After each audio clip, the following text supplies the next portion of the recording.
Welcome back to Is It True News. We've got little demon face going on. The subliminal messages from the TV.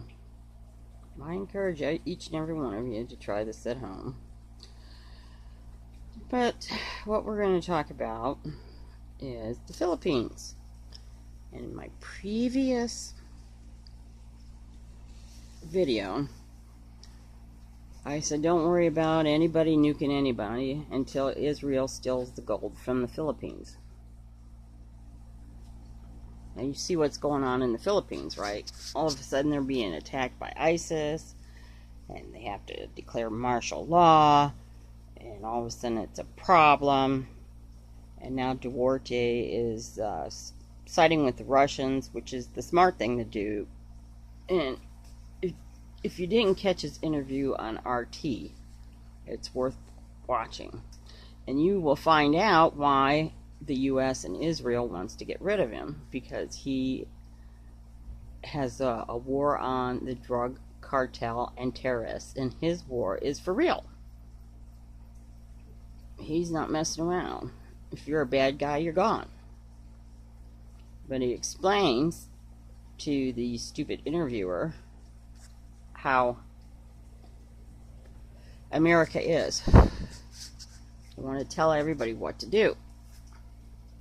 And if the U.S. sold him arms, it came with conditions, and then they said the Philippines were human rights violators, get this, because they shot and killed drug cartels and drug lords.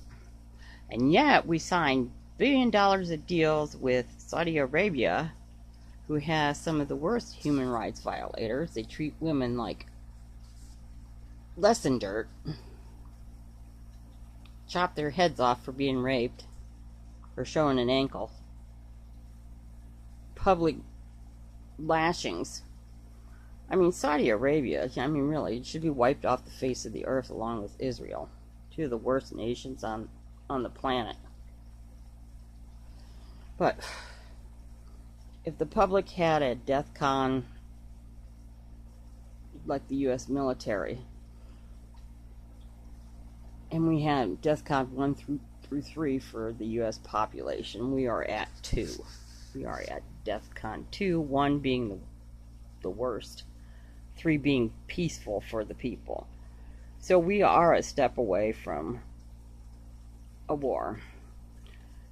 Now, the U.S., Israel, Jew America, they snuck the ISIS fighters in to give Duarte problems because he would not bend to the U.S. will.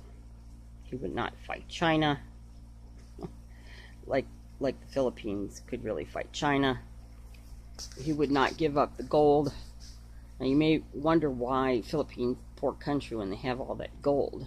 Now this is the kind of integrity the Philippines have, the Philippine people.